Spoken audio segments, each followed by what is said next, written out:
Mr. Graham, thanks for being with us today. I was hoping you could tell us a little bit about the Titanic quarter, what it's been in the past here in Belfast, and what you're hoping to redevelop it as for the future. Yep, it's about transforming what was 185 acres of former Harland & Wolff shipyard that was the place where Titanic was conceived, designed, built, launched and set sail from, and converting that into a new 21st century city quarter for Belfast. Okay.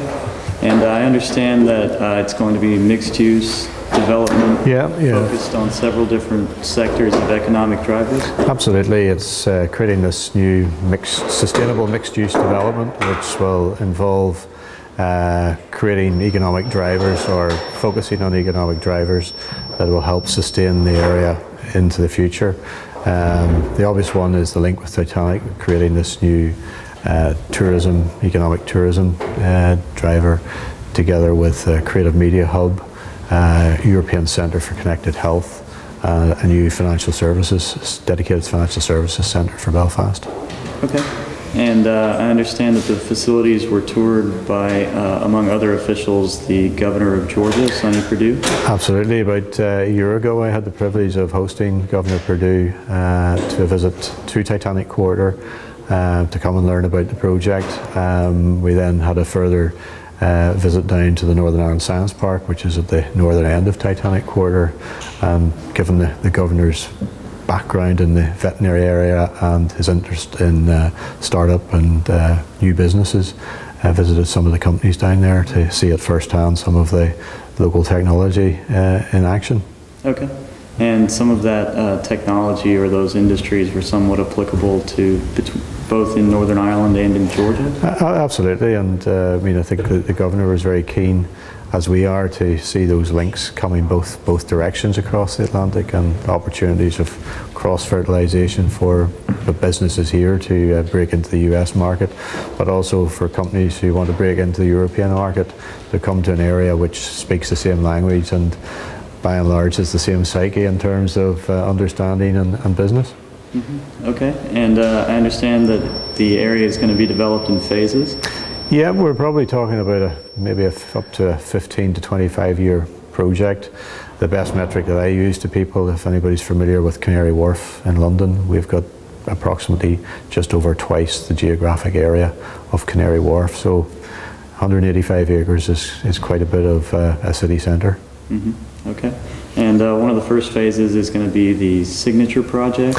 Yes, it's a long time coming, I suppose. There are 120 Titanic dedicated visitor attractions elsewhere in the world, and Belfast hasn't quite got its first one there, but plans are well underway to go on site at the end of this year and have this wonderful iconic building up and open to celebrate the centenary of Titanic's maiden voyage in 2012. I understand that there's a number of different redevelopment projects going on in port cities around the world. Mm-hmm. What makes the Titanic Quarter different from some of those? I suppose we benefit from, in much the same way as maybe Atlanta is synonymous with Coca-Cola and its global brand strength. Belfast and this project in particular have a huge brand strength in the link to Titanic. Talk to a lot of folks around the world in presentations, and particularly if you've got any sales and marketing people in that audience, you see sort of quizzical looks as how you get a positive sales and marketing message with anything to do with Titanic. But in Belfast terms, we have a simple way of addressing that it was perfectly fine and it left us. So, the Titanic was a success. The sinking was not. Right? It was a disaster, but the ship wasn't. And we're looking to share the heritage of Titanic, the story of Titanic and its birthplace with everybody who wants to come and learn about it. We're currently in this building here, which was the main part of the headquarters suite of the chairman of Harland & Wolff going back 100 years ago. And a little earlier we were upstairs in what would have been Lord Perry's private apartments, going back to then. These two buildings at the back are very significant. These are the two drawing offices in which the blueprints and the drawings and plans of Titanic were actually created. In terms of the signature project itself, the inspiration for its shape comes from an amalgamation of the star, of the White Star Line when you look down on it, but also recognising the shapes of bows of ships that have been constructed here over the years.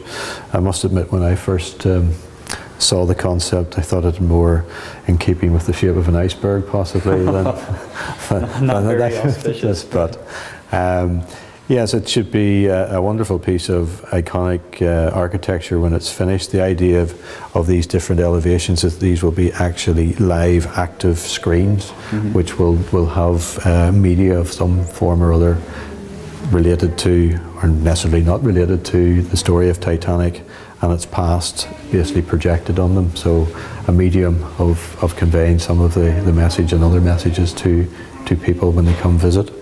It'll be made up of a series, maybe 5 or 6 different galleries. We're talking about a building of about 120,000, 130,000 square feet, complete with underground car parking, a banqueting suite on the top level, and then a series of galleries that will tell different parts of the story in the context of Titanic within Belfast. So, Mr. Graham, where are you right now in the phases of this development? Okay, we're on site, space coming out of the ground in phase 1, which is a mix of 475 residential units, 1, 2 and 3 bedroom units, some local support retailing to support those units. The first commercial workspace, which will see about 150,000 square feet, due for completion in about August, September this year.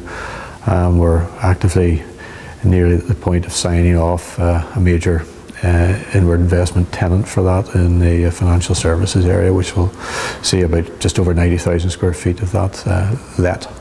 A new metropolitan college for 17,000 full-time, part-time students, and a new public archive for the Public Record Office for Northern Ireland, also due on site and in September, and due for completion and opening in 2010. Also well underway of implanting open access carrier neutral communications network, which will serve the entire development and see plastic optical fibre linked into all the residential units. So the ability to have streaming IPTV and all sorts of other multi-services into the home and into every business within the area.